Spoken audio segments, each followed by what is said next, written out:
Kabayatan na mapagsasaritaan ita ti posible apan nakaamyendar ti Juvenile Justice and Welfare Act tapno maipababa ti minimum age of criminal responsibility kadagiti agtutubo kalpasan ti shooting incident iti maysa a pagadalan ijay Tacloban anya nga ta ti kapanunutan dagiti naganak iti daytoy a plano. Ada report ni Jezreel Kate Lapizar. Taon 2006, idinaipasa ti Republic Act 9344 wenno Juvenile Justice and Welfare Act nga addaan ti panggap a masalakniban ti karbangan dagiti children at risk ken children in conflict with the law. Nabukal ti maysa a sistema para iti nainkalintegan a rehabilitasyon dagiti agtutubo nga aglabsing iti linteg. Babaen iti daytoy saan a maibalod ken maipaayan iti kaso a kriminal dagiti agtutubo nga awanan pay iti tawen a 15. No dikat maipasidong dalaeng iti intervention ken rehabilitation programs babaen iti DSWD. Nupay kasta, nagbalin na rin apakasaritaan pinasauan linteg kalpasan tinapasamak na insidente ti pambaltog iti maysa a pagadalan ijay Tacloban. Insingasing ni Senador Robin Padilla ti pan nakaamyendar ti linteg tapno may baba iti 12 ti minimum age of criminal responsibility.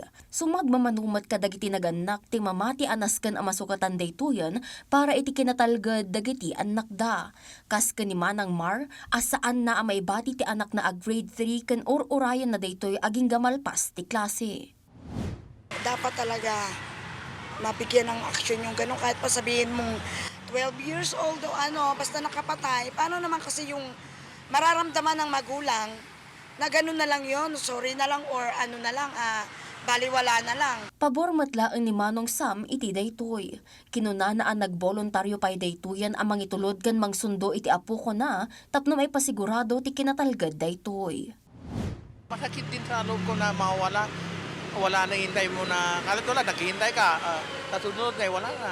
Ang power ko lang, tama na hanggang 12 sana kasi maraming kabataan ngayon na kon mga krimen. Saan matapabor iti daytoy ni Baguio City Congressman Mauricio Domogan. Kinunana a masapul a maadal a nasayaat dagiti nagduduma a rason iti likod dagiti aksyon ken desisyon dagiti agtutubo nga agar-aramid iti krimen. Yung talagang i-emphasize natin dito, yung obligation of parents as the first teachers of their own family and children. Yun yung nakikita ko diyan.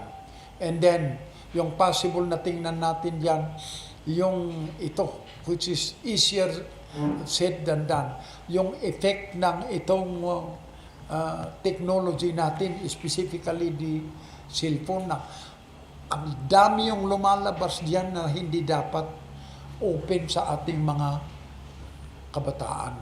Patyan na ati kababalin ti ubing kat agtaod matlaeng iti pamilya abuyugan ti social media ken saan anasayaat a komunidad. Iti panaglaban ti kriminalidad dagiti menor de edad na patag ti akom dagiti naganak, pagadalan, komunidad ken iti gobyerno. Ngem iti mapaspasamak iti agdama, sino kadi iti adda responsibilidad na amang sukob ti masakbayan da. Jezreel Kate Lapizar para iti Pagilian.